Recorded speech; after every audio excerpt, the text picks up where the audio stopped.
Olá, gente. Estamos mais uma vez reunidas em mais uma quarta-feira para conversar sobre o livro Os Prazeres da Alma, do Hamed. E hoje nós vamos novamente conversar acerca do respeito e mais outra chave simbólica, né? À medida que a criança cresce e se desenvolve no convívio familiar, ela reproduz ou copia tudo o que vê, ouve e observa. Os adultos servem de padrões, quer dizer, são modelos e exemplos. Por meio da identificação com os pais, tios, avós ou irmãos mais velhos, ou mesmo da imitação de seus atos e atitudes, a criança, de forma consciente ou inconsciente, modela-se firmemente no ambiente doméstico. Ele começa dizendo, né, da influência que as crianças vão sofrendo sobre a educação, sobre as próprias crenças, sobre aquilo que elas vão desenvolvendo emocionalmente, né, espiritualmente também, claro, mas principalmente emocionalmente, né, nesse primeiro momento aqui ele vai comentar sobre isso. Então, é por meio da observação dos pais, tios, avós, daquelas pessoas com as quais ela mais convive, que ela vai tomando conhecimento de como é o mundo, de como são as relações, não é? E aí ele continua. Socialização é o processo de adaptação do indivíduo ao grupo social. É o desenvolvimento das relações na vida grupal, caracterizado pelo espírito de coletividade e pelo sentimento de cooperação e solidariedade. Particularmente na criança, a socialização se inicia a partir do momento em que o recém-nascido é conduzido para casa pelos pais. No entanto, não devemos esquecer que desde a sua concepção, a alma, já ligada ao diminuto embrião humano, sofre forte influência do ambiente em que vive. É bonito, né? Porque a gente vai vendo que, na verdade, todos nós somos moldados a partir do ambiente em que a gente é criado. É claro que isso não é um determinismo, né? Não significa que necessariamente todas aquelas crenças, tudo aquilo que a gente vivenciou no nosso ambiente familiar, com os nossos pais e com as nossas relações mais próximas na família, vão determinar como vão ser as nossas relações, né? Não necessariamente, mas ele fala dessa fortíssima influência que tem esses primeiros vínculos familiares, né? E como a gente sempre comenta aqui sobre o paradigma da reencarnação, da imortalidade da alma, a gente sabe que o espírito já traz em si a sua própria bagagem, né? De várias e várias vidas anteriores, mas que o ambiente contribui muito, a educação, né? Isso que ele diz da socialização, vai contribuir muito para aquilo que o indivíduo vai se tornar, de como vão ser as suas relações, de como ele vai se moldar no ambiente e conviver socialmente, né? E é interessante também, porque como ele fala aqui, não é só a influência de uma criança pequena, mas a gente sabe que mesmo sobre esse paradigma das outras vidas, também tem uma forte influência daquilo que o embrião, né, que já está ali ligado ao espírito, que já vai tendo uma forte influência do ambiente terreno já durante a gestação, né? E que a epigenética mesmo, agora sobre um dado científico mesmo, já vem provando que muitos dos medos, muitos dos traumas, muito das sensações vivenciadas também durante a gestação influenciam muito, e os estados emocionais também, né, vão influenciar muito sobre como o espírito vai ver a vida, sobre como vão ser as suas relações, então, desde a gestação, né? E a gente sabe que não só na gestação, depois do nascimento e o convívio ali com os familiares, mas desde muito antes, das próprias vidas anteriores dele, ele já traz uma bagagem, mas é claro, vem à Terra sobre essa forma diminuta, renascendo de novo na carne, né? Esquecendo, de certo modo, desse pretérito, porque vem com as tendências, mas vem como uma folha mais ou menos em branco, e que os pais teriam essa função de remodelar esse espírito e de ir aparando essas arestas, essas eventuais tendências um pouco mais complexas, né, difíceis, seria esse o momento da gente ir aparando as arestas. Então, desde antes da gestação, claro, durante a gestação, né, e principalmente ali depois da educação, né, a educação como um todo, eles dizem que primeiro, principalmente até os primeiros 7 anos, mas assim, entender que tudo está influenciando, né? De acordo com Jean Piaget, cada criança, na fase da socialização doméstica, assimila e modela tudo aquilo que sensibiliza de acordo com a sua individualidade, utilizando sua personalidade única e peculiar, o que irá distingui-la de todas as outras pessoas. acontecimentos caseiros, atos e opiniões dos adultos, considerações sobre ética, religião, costumes, morais e filosofia, proibições e preconceitos, permissões e intolerâncias, tudo vai se modelando na argila plástica que é a mentalidade infantil e delineando a criança dentro de preceitos, regras de conduta e de princípios que variam culturalmente de família para família e interiormente de criança para criança. Então, é bonito essa expressão que ele utiliza dessa argila plástica, né? Que a criança vem, então, sendo moldada com os preconceitos, né? Com a parte boa, claro, aquilo que os pais são capazes de assimilar na forma de educação, mas também com todos esses preconceitos, com todas as proibições, culturalmente também, uma criança que nasce aqui no Brasil, a cultura também vai influenciar fortemente de uma criança que nasce na China, de uma criança que nasce nos Estados Unidos, de uma criança que nasce na Europa, na África, né? Então, culturalmente também, tudo isso está determinando. Mas, claro, o ambiente em que a criança vive, além da própria individualidade, como ser imortal que é, vem ali já com as suas tendências, né? Vem ali também com as suas peculiaridades, como ser como indivíduo que é, né? Diferente de todos os outros, o que a gente deveria fazer é modelar isso que ele chama de argila plástica e fazer revelar o melhor que tem ali na criança, porque ela já vem com aptidões também, né? Que é algo que a gente comenta muito aqui também.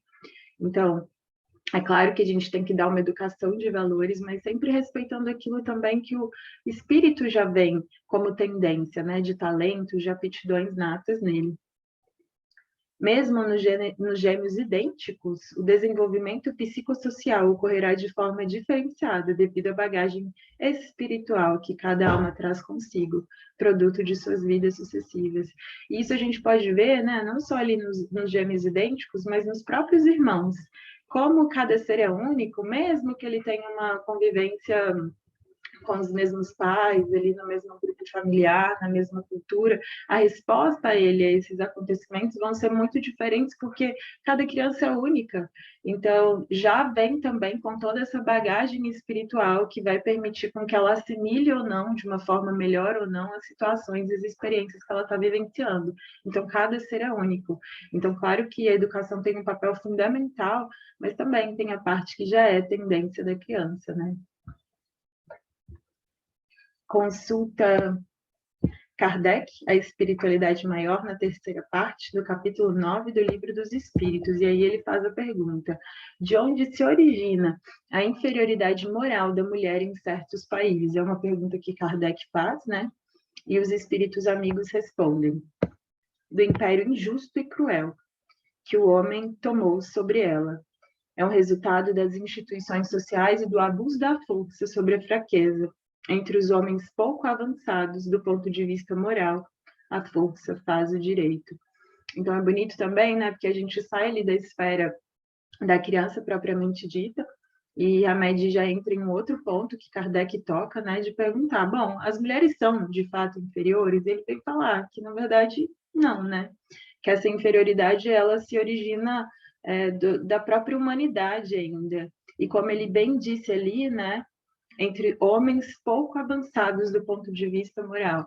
Então, em países onde essa moralidade, segundo ele, né, segundo os espíritos amigos, em que essa moralidade é menor, então haveria uma prevalência da força, né? E que então haveria essa superioridade do homem sobre a mulher, mas que na verdade não existe, né? Até porque se a gente começar a pensar sobre o paradigma próprio da reencarnação, nós não reencarnamos só em um único gênero, né? Viemos intercalando a depender das nossas necessidades, tanto como homens quanto como mulheres. Então, isso fica ainda mais evidente de que não tem uma superioridade do homem sobre a mulher ou da mulher sobre o homem. Não, são iguais, né? E aí ele continua. A formação machista que as crianças recebem na infância as influencia durante toda a vida. Homens são treinados para serem fortes, corajosos, agressivos, seguros, bem-sucedidos e autossuficientes.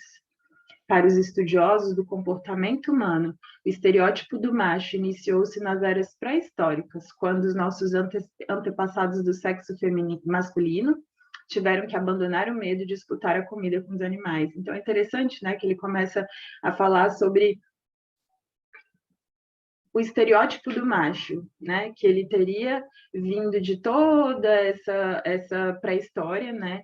De quando os homens tiveram que lutar realmente pela comida, ali na época ainda das cavernas, né? Em que havia essa necessidade deles travarem batalhas árduas para ter realmente o alimento, e que desde então fixou isso muito no inconsciente coletivo, de certa forma, né? Esse estereótipo do macho, que é aquele ser que vai à luta, que vai à guerra em busca do alimento e que provê realmente o alimento para a família, né? Que faz a caça mesmo, né? E aí ele vem falando, né? De toda essa formação machista, de como o homem tem que ser, porque não é só a mulher que sofre com o estereótipo machista, né? Segundo ele, os homens também, que são treinados para serem agressivos, para serem seguros, para serem bem-sucedidos a qualquer custo, e quanto isso é pesado também para os homens, né? Então, é parar para pensar isso, né? E nessa lição em específico, ele de fato vem comentando muitas coisas desafiadoras, assim, que até para os dias de hoje, como ele vai comentar mais lá embaixo, são realmente polêmicos, mas é como ele disse, o passar do tempo, o decorrer do tempo vai mostrar que, na verdade, essa é a tendência e que, na verdade, essa é a realidade, que a verdade vai realmente se estabelecer. Quanto tempo isso vai demorar, a gente não sabe, mas que, na verdade, isso vai se dando ao longo do tempo como um processo mesmo, né? Machismo é o conjunto de normas, costumes, leis e atitudes baseado em regras socioculturais do homem, que tem por finalidade explícita ou implícita criar e manter a submissão da mulher em todos os níveis, afetivo, social, procriativo e profissional. Então, ele vem falando, né, sobre esse conceito que ele diz de machismo. Uma das coisas que eu vejo, assim, como fundamentais é que ele coloca ali, né, consciente ou inconscientemente. Então, assim, claro que tem esses atos mais explícitos de submissão, né, que ele diz ali também as formas que ele considera de submissão, afetivo, sexual, procriativo, profissional, mas que também tem aquilo que às vezes a gente não consegue perceber, que é aquilo que não está explícito, que às vezes a própria pessoa que está vivenciando aquilo, seja homem ou mulher, não percebe que está tendo um ato ou atitude machista, né? Que é dessa prevalência ou dessa submissão do homem sobre a mulher, porque o machismo ele não existe só entre os homens, também entre as mulheres, né? E como sociedade, como a gente já vive nesse paradigma há muitos e muitos séculos, é algo que a gente faz no automático mesmo, né? Então, é começar a se policiar enquanto indivíduo para ver, tenho comportamentos machistas, permito comportamentos machistas, como me comporto diante disso, né? E como sociedade, a gente também tem que se incluir nesse processo de mudança, né? De mudança de paradigma mesmo. Não há que haver submissão de um homem sobre uma mulher, de um ser sobre o outro, em qualquer das possibilidades, né? Então, é irmos pensando e raciocinando e criando consciência acerca disso, que às vezes vai se dar a passos mais avançados, em outros indivíduos a passos mais lentos, mas que é o progresso, né? É o progresso espiritual. Nós nos desenvolvendo como espíritos imortais, querendo a evolução, temos que cada vez mais termos essa consciência, né? Sobre esse assunto, com certeza. Quando a mulher, nos seus mais diversos relacionamentos, romper com essa visão de que deve ser submissa, reclusa, frágil e dependente do homem, ela recuperará toda a estrutura de poder e senso de iniciativa. Forte, né? A guerra dos sexos, na maioria das vezes, tenta impor, com ou sem ar, a supremacia do homem sobre a mulher, por meio da violência, clara ou dissimulada, salvaguardando interesses falocratas de mentalidades medievais. O machista atua como tal sem poder explicar seus atos ou perceber suas atitudes externas, porque não se dá conta das estruturas preconceituosas que internalizou nesta ou em outras existências.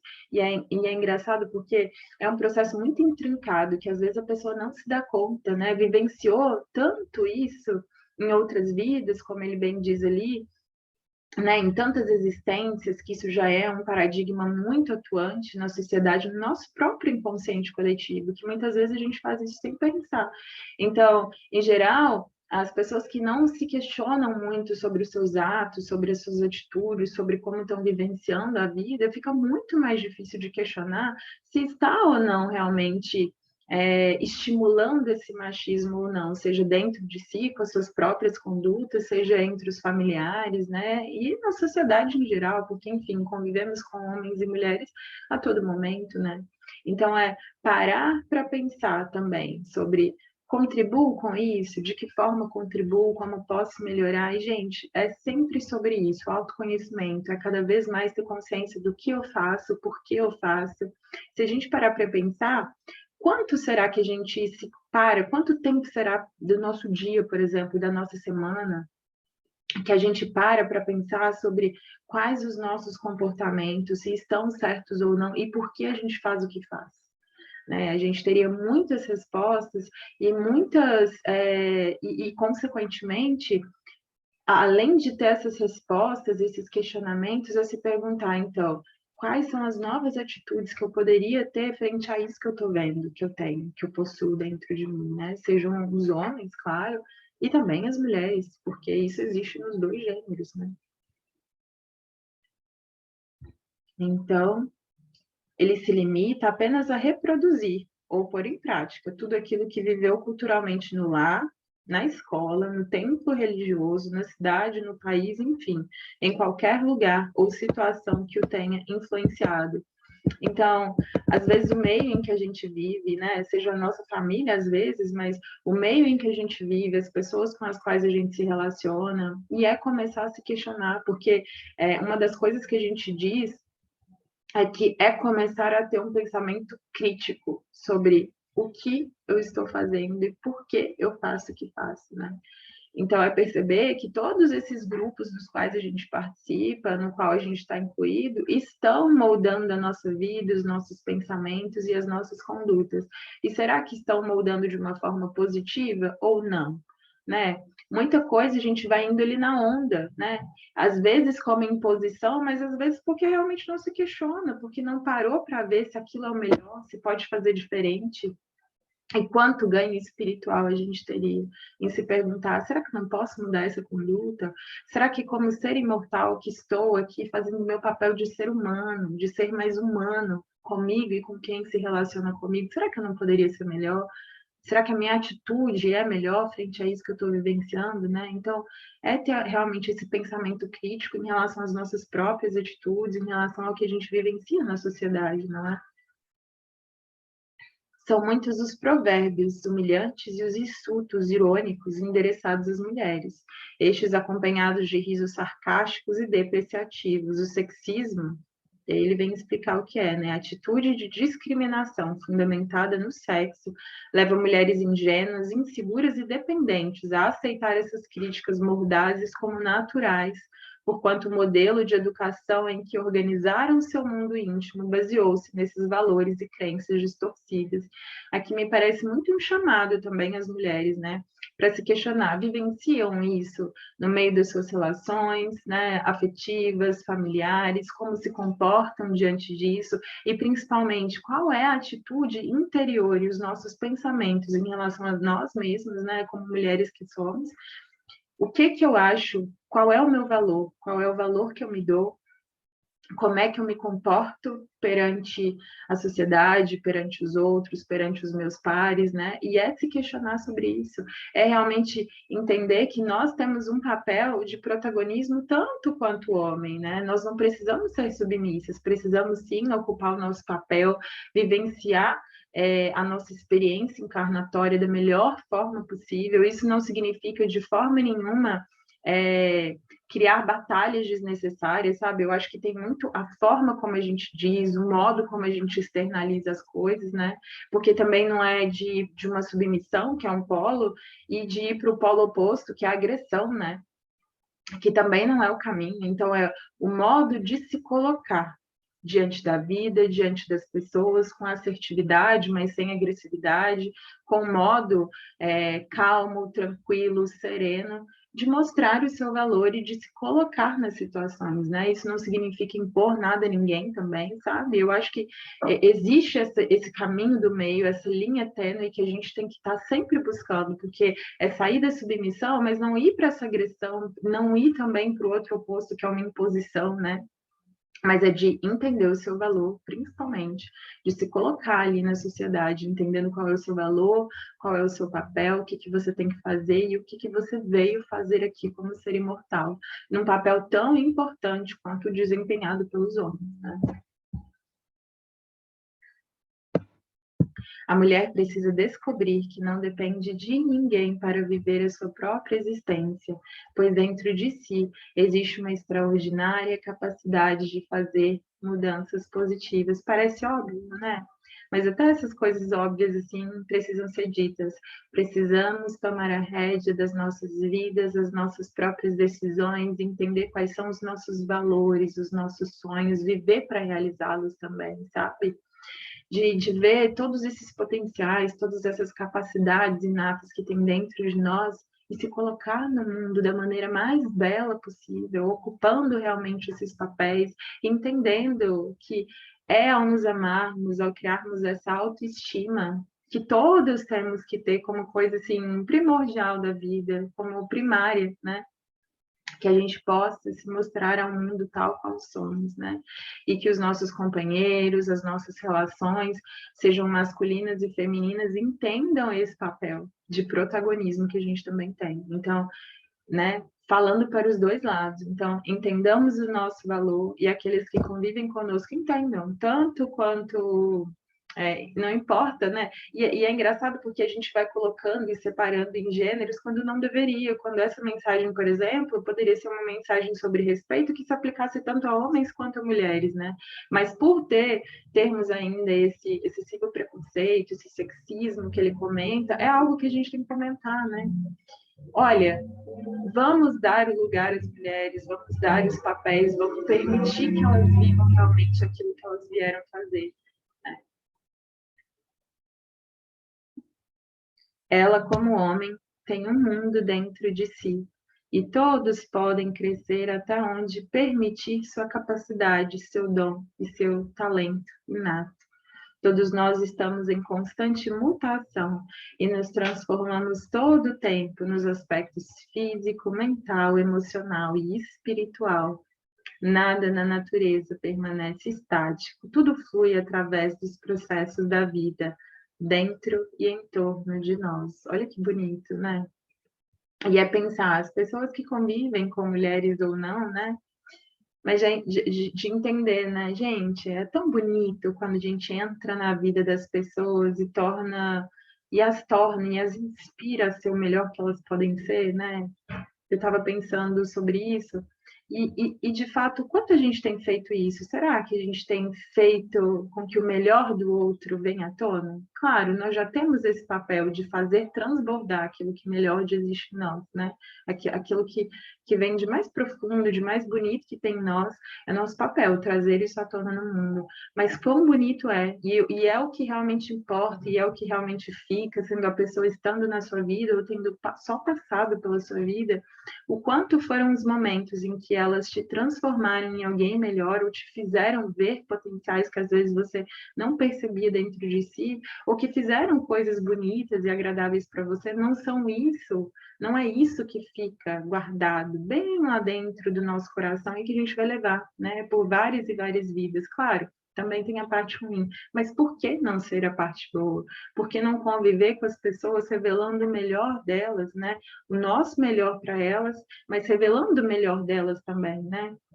Atuando com boa vontade, fazendo crescer o sonho dessas pessoas, estimulando, né, os nossos próprios sonhos e, consequentemente, os sonhos dos outros, né, o quanto a gente não cresce como indivíduo e o quanto seria o nosso papel fazer isso com as pessoas, sejam independente do sexo, né, se homens ou se mulheres, mas que possamos fazer isso com as nossas relações. Agora, falando muito sobre o feminino, né, que homens, né, que os homens que nos assistem agora e que as mulheres também tenham esse papel ativo de fazer com que o feminino, essas outras mulheres que estão perto de si cresçam em oportunidade, em beleza de alma, né? Que a gente vá realmente trazendo à tona todo o melhor das pessoas com as quais a gente convive, que é deixando esse rastro bonito na vida, que, gente, é o que vai ficar. É só o que vai ficar. Nosso dinheiro, nosso status, né, as nossas posses, tudo vai passar. Importa o que a gente fez pelas pessoas, importa o modo como a gente as tratou, né? É isso que de fato importa na vida e que a gente possa cada vez mais se conscientizar disso, porque é uma conscientização, é uma tomada de consciência e, consequentemente, depois disso, decisão, né? É de realmente ter essa vontade, mas depois de persistir nesse caminho, de fazer o melhor por nós e pelos outros que convivem conosco também. Em muitas ocasiões, a mulher, em vez de reverter a situação desgostosa em que vive, tenta mudar de forma superficial, apenas substituindo um cônjuge por outro, mas sem renovar seu modo de sentir, pensar e agir. Como não se preocupa em erradicar os velhos padrões ou crenças inadequadas do seu mundo interior, corre o risco de atrair outro parceiro igual ou muito parecido com o que acaba de deixar. A lei da atração perpetua tanto na alegria como na tristeza para as nossas vidas. E olha que coisa maravilhosa, né? O que a gente comenta ali da fila. Está na fila do banco, ou numa fila qualquer, ou mesmo no trânsito. Está em uma via, aquela via não anda, e aí você vai para outra via, que você vê que está correndo melhor, e a outra via também para. Então, é muito sobre isso, sabe? A mesma coisa, às vezes, a gente mudar de emprego várias vezes, achando que vai encontrar novas coisas, até descobrir que, na verdade, a forma como a gente lida com as situações, e não só a forma como a gente lida com as situações, mas o que a gente é, aquilo que a gente acredita que vai vivenciar, e se a gente não se muda, o quanto a gente não repete os mesmos padrões, né? E ele comenta exatamente isso aqui, né? A mulher que não fez esse papel de renovar os seus padrões, as suas crenças, os seus pensamentos e, sobretudo, as suas atitudes diante da vida, a forma como ela se coloca no mundo, às vezes ela está ali com aquele parceiro muito insatisfeito, né, num relacionamento tóxico, muito abusivo, muito desigual, e ela sai na expectativa de que realmente vivencie algo melhor, mas como ela não se melhorou, como ela não se construiu, como ela não reconstruiu as suas crenças, os seus atos, os seus pensamentos, as suas atitudes, é o que ele fala ali. O risco de você encontrar um novo parceiro muito parecido com o anterior é gigantesco, e aí ele comenta exatamente da lei da atração. Olha, ela funciona tanto para as coisas boas quanto para ruim. Então, é entender que todas essas relações que a gente está vivenciando, isso diz muito sobre nós, e que é algo que a gente comenta aqui com extrema frequência também. Não adianta mudar de parceiro, não adianta mudar de emprego, né? Não adianta mudar de relações se a gente não se muda primeiro, porque o mundo e aquilo que a gente vivencia exteriormente é sempre um reflexo daquilo que existe dentro de nós. Então, que possamos também fazer o nosso papel de autovalorização, de autorrespeito, de autoestima, né? De, consequentemente, fazer isso com o outro também, porque a chance de ter relações extremamente mais saudáveis é incrivelmente maior, porque a gente se melhorou por dentro, a gente vivencia isso por fora, a gente faz isso pelos outros, e, consequentemente, muito provavelmente é isso que a gente vai receber também, né? Então, é entender aquilo que a gente está vivenciando fora também diz respeito sobre nós. Qual é a crença que está moldando a minha vida e está fazendo com que eu viva essas situações? Então, é algo que eu comento muito aqui também, é entender o simbolismo da vida, porque as situações, elas passam a não ser mais aleatórias na nossa vida. A gente passa a analisar aquilo não como uma coisa boba que aconteceu ou algo aleatório, mas aquilo está dizendo respeito a mim, a minha postura. Isso também cabe a mim controlar. E o bonito disso é que é isso, a gente para de se importar tanto com as experiências, com as ocorrências exteriores, com as situações e com as pessoas que nos são trazidas, porque a gente entende que a vida está trazendo tudo aquilo para que a gente faça o aprendizado necessário, para que a gente se mude, porque a gente não tem muito controle sobre como o outro vai responder, como o outro vai me tratar, né? E é sobre tudo isso. Façamos a mudança interna, façamos a melhora que a gente quer ver no mundo, né? Que é uma frase também que a gente escuta muito por aí e que tem um fundo de verdade incrivelmente bonito e verdadeiro, né? Então, façamos esse trabalho interior, porque as nossas crenças, a nossa educação, seja ela de outras vidas, essa bagagem espiritual que às vezes a gente já traz muito arraigada, seja a família que a gente vivenciou, seja o ambiente que a gente vivenciou, vamos analisar essas crenças, vamos ver se elas correspondem de fato ao que você quer para a sua vida, se realmente são reais, se é isso que você quer levar, se realmente são importantes, é fazer esse questionamento, né? E ao fazer esse questionamento, então, mudar exteriormente atos, atitudes, a forma como fala, a forma como se coloca, sempre, gente, de uma forma não agressiva. A gente não precisa agredir ninguém, sabe? Para se colocar no mundo, para nos colocarmos no nosso lugar, a gente não precisa agredir ninguém, não precisa ser submisso, como a gente disse, mas também não precisa da agressão, também não precisa da imposição. É saber se colocar o modo certo, na hora certa, da forma certa, e isso a gente vai conquistando com a experiência mesmo.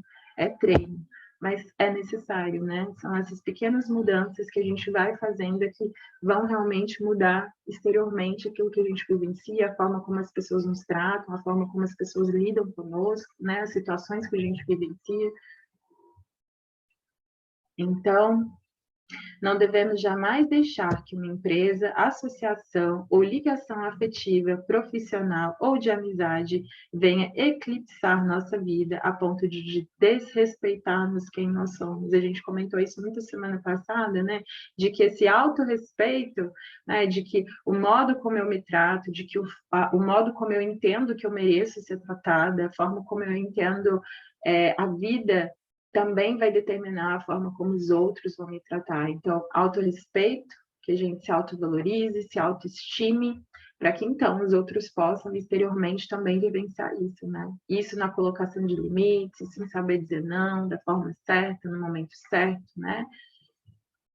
Mas, sobretudo, fazer isso, né? Nesse novo milênio, cabe à mulher recuperar a sua dignidade e o respeito por si mesma. Então, tá vendo ali o papel, né? Não é cabe ao homem, aos familiares fazer isso, cabe à mulher recuperar a sua dignidade e o respeito por si mesma, ou seja, autorresponsabilidade. Esse processo é nosso, né? Como seres imortais que somos, é nosso papel, né? E como mulheres que somos aqui falando com as mulheres, de resgatar os nossos limites, de respeitar a nossa dignidade, né? O nosso autorrespeito, a nossa autoestima, o nosso autoamor. Descobrir verdadeiramente que o respeito anda de mãos dadas com a autoestima e com o bem-estar. Deve iniciar o processo, que muitas já o fizeram, de valorizar suas forças individuais e únicas, usando a energia interior para descobrir capacidades inatas e novos talentos adormecidos. Sempre é dia, gente. Todo dia a gente vem com uma folha em branco, né? A gente encarna com uma folha em branco, com um esquecimento provisório, mas o dia e a noite ele tem esse papel, né? O sono ele tem esse papel, a noite ele tem esse papel de ao amanhecer nós temos uma nova oportunidade, uma nova folha em branco e todo dia a dia da gente se desvendar, se descobrir, se mostrar ao mundo tal qual é e descobrindo essas potencialidades, tudo isso que existe dentro de nós. Então procuremos aquilo que nos faz bem, procuremos ocupações, estar em lugares e com pessoas que façam externalizar isso melhor e, sobretudo, sejamos essas pessoas, não queiramos que o mundo nos traga isso, porque se a gente não fizer o nosso papel, muito provavelmente não conseguiremos vivenciar isso exteriormente. Então, que saibamos fazer isso, né? Descobrir as nossas potencialidades, as nossas aptidões, e, gente, isso também é treino. Nossa, olha, eu gosto de fazer isso, por que eu não faço tal curso? Nossa, mas eu percebo que eu sou boa nisso, então eu vou investir um pouco mais nisso, tempo, né? Sobretudo tempo, dinheiro também, claro, mas se não tiver tempo, eu vou me dedicar mais a isso, vou ver se realmente é isso que eu gosto, e essa constância, e ganhando vida própria, né? Entendendo que cada um está aqui encarnado para se revelar ao mundo tal qual é, com interesse, sabendo que é um ser único, que por ser único é que vai revelar então a sua beleza também única ao mundo e que o mundo precisa disso, o mundo precisa dessas diversas potencialidades, dessas diversidades de pessoas e de situações que a gente vivencia, para que a gente enriqueça também, né, a nossa bagagem espiritual, emocional, né? Constituições modernas já estabeleceram há muito tempo leis e direitos que firmam a igualdade entre os sexos. No entanto, essas leis e direitos só terão valor e significado quando forem totalmente assimilados e colocados em prática por todos aqueles que os validaram. Então é isso, no papel já existe, né? No papel, claro, existem ainda países um pouco mais atrasados nesse quesito, né? Mas é entender que a grande maioria, o Brasil há muito tempo, já está consagrado ali na nossa Constituição a igualdade entre homens e mulheres e que a gente possa fazer valer isso. Nós, como mulheres, exercendo o nosso papel, os homens e as outras mulheres também entendendo e validando esse nosso papel e estimulando isso dentro de nós, né? Não tem parceria mais bonita e melhor, né? De espírito mesmo, de ver aquela pessoa ali do seu lado com pé de igualdade, ver quer ser feliz, quer ser transformado, quer ser melhor, que eu saiba fazer isso pelo outro, que eu saiba revelar o melhor do outro, revelar as potencialidades, porque é isso que importa em uma união, né? A gente vem se relacionar com as pessoas exatamente para isso, e que a gente saiba fazer muito bem esse papel conosco e com os outros também. E aí ele comenta, né, que o tema realmente é polêmico. Ele fala, é possível que determinadas pessoas discordem e que não aceitem as nossas ponderações. E nem por isso tudo está perdido. A diversidade de opinião e a forma de olhar o mundo dependem da singularidade evolutiva de cada criatura. Então, respeito, né? Se você pensa diferente, ele fala ali, respeito completamente. A diversidade de opiniões, ela também é importante e cada ser vai vir com a sua singularidade e no ponto evolutivo que está, né? Cada um está fazendo o melhor que pode de acordo com o ponto evolutivo em que está, né? O equilíbrio vai sendo pouco a pouco atingido. A visão machista gradativamente se desfaz, nascendo em seu lugar a amizade, o respeito e a cooperação entre os seres humanos. Na estrutura social do porvir, pouco importará o sexo do indivíduo, pois todos serão igualmente valorizados e jamais oprimidos. Então, não importa se eu sou homem ou se eu sou mulher, né? O que importa é realmente que seremos valorizados tais quais somos, entendendo que não há submissão, né? Num planeta de regeneração, em planos mais evoluídos, não existe essa competitividade, não existe submissão, né? Existe, sobretudo, amizade, esse aumento da fraternidade, esse aumento da cooperação.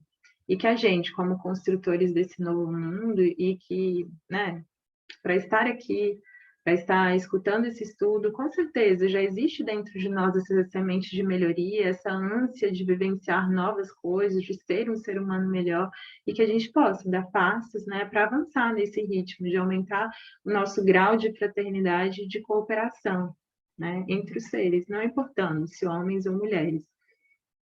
Então, na estrutura social do porvir, pouco importará o sexo do indivíduo, pois todos serão igualmente valorizados, jamais oprimidos. Então, em planos mais evoluídos, todos são igualmente valorizados e jamais oprimidos, né? No futuro breve, quando a mulher se legitimar pelo que é e por onde quer chegar, adquirirá o respeito dos outros e de si mesma. Acreditar que alguém exista só para nos servir é uma visão egocêntrica e degradante da atual humanidade. Então, achar que o indivíduo está ali só para nos servir, gente, que opressão, não façamos isso com as pessoas, não sejamos também essas pessoas. Estamos todos, claro, colaborando uns com os outros, exercendo os nossos papéis, mas não existe isso de uma pessoa nascer só para nos servir, né? Enquadrar pessoas em papéis sexuais nitidamente definidos, subserviência, inferioridade, subordinação, usando-os como objetos que podem ser controlados e descartados, é imensamente cruel e impiedoso, né? Então, não façamos isso com as pessoas, não façamos das nossas relações objetos, e isso também, né? A nós mulheres, né? Que não nos façamos, né, esse papel de objeto, que não permitamos que os outros também nos tratem dessa forma, não é?